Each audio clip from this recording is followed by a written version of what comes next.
Olá, vamos dar continuidade então ao nosso projeto que chama-se Alimente-se da Bíblia, aprendendo mais com a leitura da Palavra de Deus. Hoje nós vamos ler o capítulo 11 do Evangelho de Mateus, que contém 3 assuntos. E esses assuntos são Jesus e João Batista, ai das cidades que não se arrependem e repouso para os cansados. 3 assuntos do capítulo 11 do Evangelho de Mateus que nós vamos ler. Já deve estar aparecendo aqui ao lado o QR Code para você estar imprimindo o seu caderno, a sua folha, para estar anotando tudo aquilo que Deus vai nos revelando cada vez que lemos a palavra de Deus. Então já baixe, já imprima e após o término do capítulo de Mateus, você pode encadernar e ter guardado esse livro de estudo para volta e meia você estar relembrando tudo aquilo que Deus tem falado conosco na leitura do Evangelho de Mateus. Então vamos lá, caneta, papel na mão, e vamos dar continuidade à leitura da Palavra de Deus.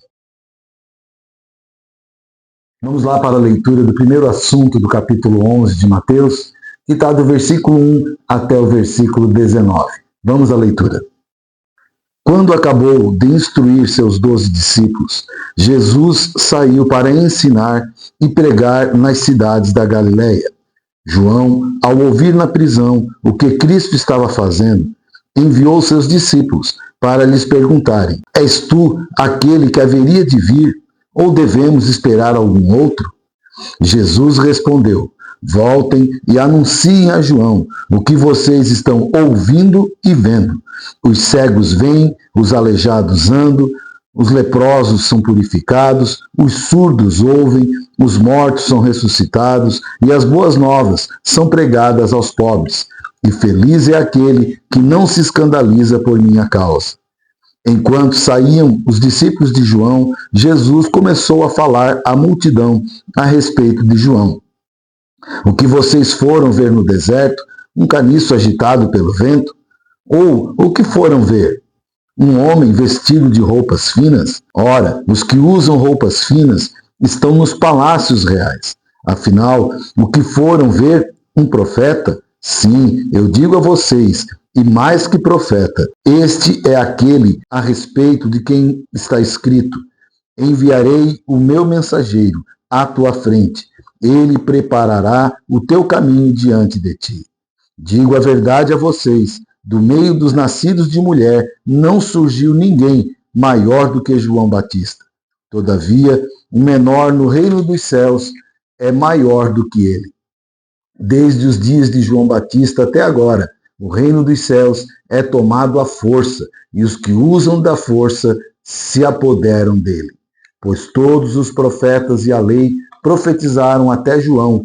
E se vocês quiserem aceitar, este é o Elias que havia de vir. Aquele que tem ouvidos, ouça. A que posso comparar esta geração? São como crianças que ficam sentadas nas praças e gritam umas às outras. Nós tocamos flauta, mas vocês não dançaram. Cantamos um lamento, mas vocês não se entristeceram. Pois veio João, que jejua e não bebe vinho, e dizem: ele tem demônio. Veio o Filho do Homem, comendo e bebendo, e dizem: aí está um comilão e beberrão, amigo dos publicanos e pecadores. Mas a sabedoria é comprovada pelas obras que a acompanham. Então, nesse primeiro assunto, nós vamos tirar aqui alguns ensinamentos. Anote, caneta e papel na mão, e vamos anotar aquilo que Deus quer falar conosco. Primeiramente, eu vejo João Batista preocupado no andamento da pregação do Evangelho. Ele preso, não podendo mais ministrar a palavra nas ruas, ele ouve falar que Jesus está pregando. E ele tem uma preocupação. Será que ele é o que nós estávamos esperando? Será que Jesus está dando continuidade à pregação? Por outro lado, também vejo Jesus dando testemunho da sua pregação. Queridos, como é importante nós nos preocuparmos, tanto em quem está ministrando a palavra, quem está ministrando, aonde está ministrando, para quem está ministrando, porque a palavra de Deus, ela não pode parar. ela tem que ser ministrada constantemente para todos nós, porque alguns dos requisitos para a volta de Jesus é que o evangelho seja pregado a toda criatura. Então João Batista estava preocupado em quem estaria dando continuidade à palavra, à pregação da palavra. Será que você tem essa preocupação? Quem está dando continuidade à pregação do evangelho? Hoje nós estamos ouvindo de pastores, de homens de Deus, mas e amanhã? Quem pregará o evangelho?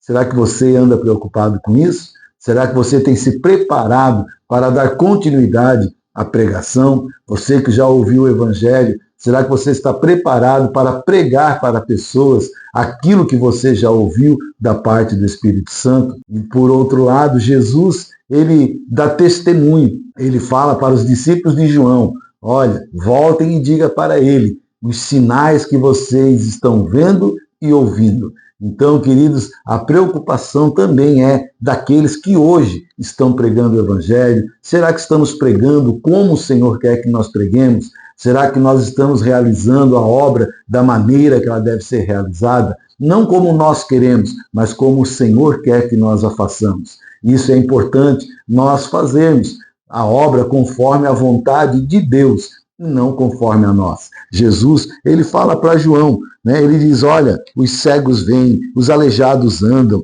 os leprosos são purificados, os surdos ouvem, os mortos ressuscitados e as boas novas são pregadas. Então Jesus está dizendo: eu estou fazendo a minha parte, eu estou dando continuidade à pregação das boas novas. Que nós possamos também dizer com alegria: eu estou fazendo a minha parte, eu estou pregando o evangelho, eu estou me dedicando à obra de Deus. Então esse é o primeiro ensinamento que nós tiramos aqui do primeiro assunto do capítulo 11 de Mateus. E no versículo de número 13, nós vamos ver aqui que Jesus ele declara: desde os dias de João Batista, o reino dos céus é tomado à força, e os que usam de força se apoderam dele.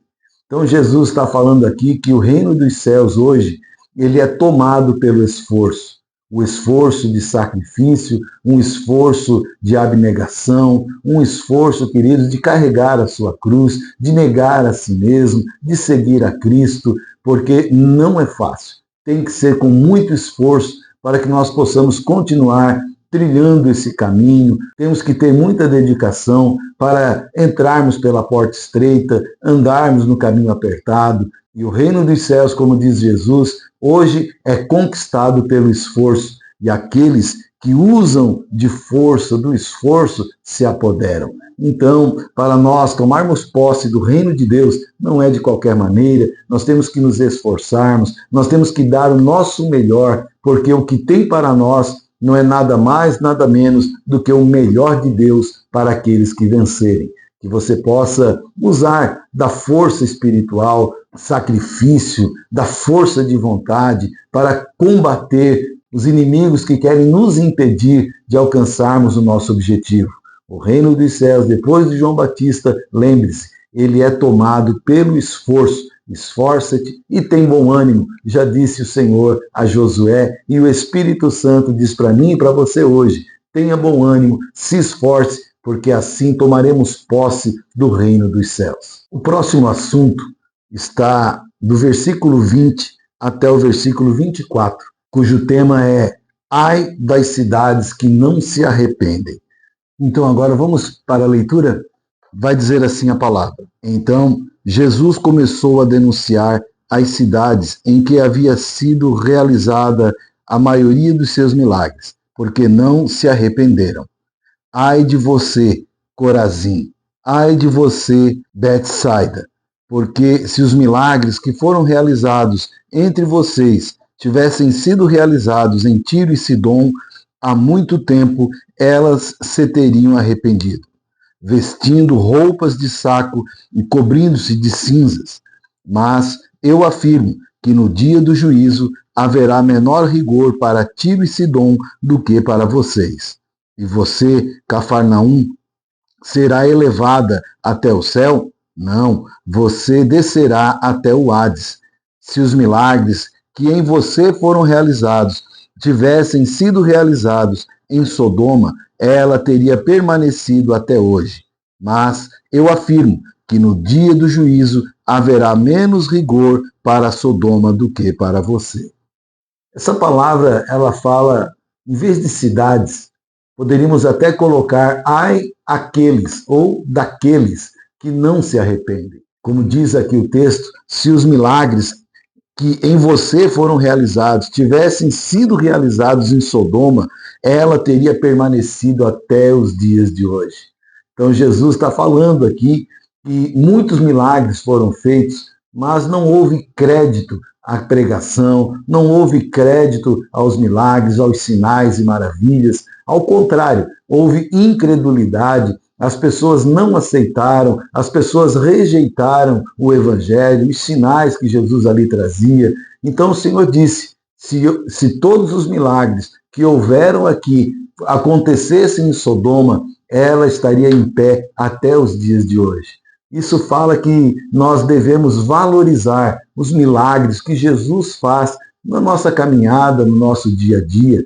Grandes milagres, pequenos milagres. Isso é ilusão nossa. Milagre não existe grande e nem pequeno. Milagre é milagre. Se Deus fez um milagre na sua vida, valorize. Valorize, dê testemunho, fale para os outros do milagre que Jesus fez na sua vida, para que você possa não se encaixar nesta palavra. Ai das cidades que não se arrependem.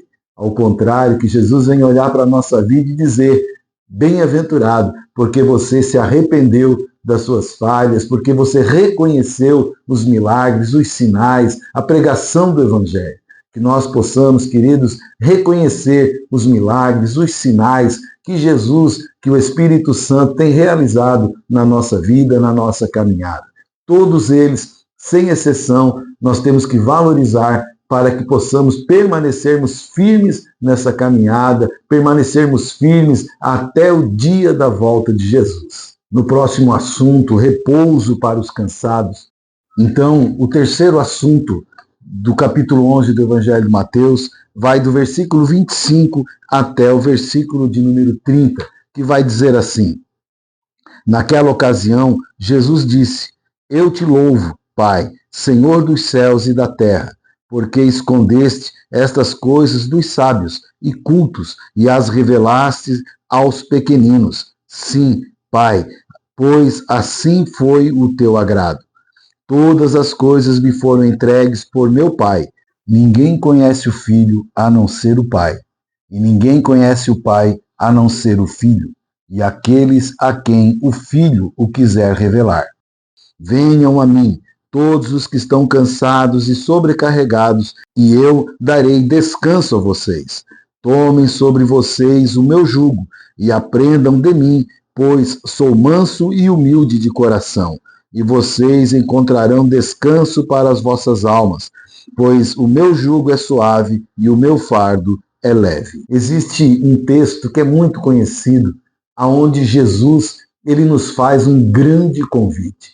Convite esse que todo aquele que aceita tem uma transformação na sua vida. O convite está no versículo 28 e vai dizer, venham a mim, todos que estão cansados e sobrecarregados, e eu darei descanso a vocês. Então, este convite, queridos, é para a humanidade de hoje.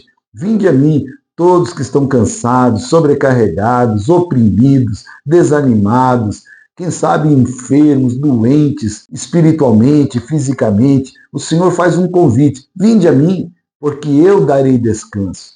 Jesus ele tem esse poder para dar descanso àquele que o procura.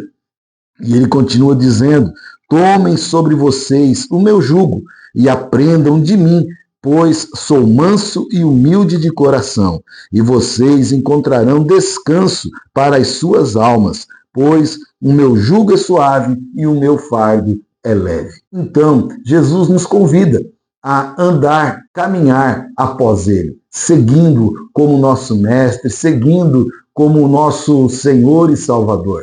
Ele diz ali na palavra, tomem sobre vocês o meu jugo, ele é leve, é suave, aprendei de mim que sou manso. Então, Jesus faz esse convite para você hoje. Você, quem sabe, que possa estar cansado, desanimado, venha até Jesus, dê um voto de crédito para Jesus. Damos crédito a tantas coisas, damos crédito a tantas pessoas, mas quando muitas vezes se trata do Evangelho, quando se trata das boas novas, quando se fala de Jesus, nós não damos o devido crédito. Então, que você possa receber esse convite com o coração aberto, com a mente aberta e dizer: Senhor, eis-me aqui, eu vou receber o Senhor, eu vou até o Senhor, porque eu preciso de descanso para a minha alma. Então, esses foram os ensinamentos que nós extraímos hoje do capítulo 11, que é um capítulo pequeno, mas cheio de grandes ensinamentos. Então, que você venha receber esse convite e aceitá-lo, porque eu declaro, a sua vida nunca mais será a mesma. Amém? Você anotou tudo? Então, aqui está o QR Code para você baixar a sua folha, montar o seu caderno e depois ter um caderno de estudo sobre o Evangelho de Mateus. Que Deus abençoe você. Até o próximo vídeo, no capítulo de número 12 do Evangelho de Mateus.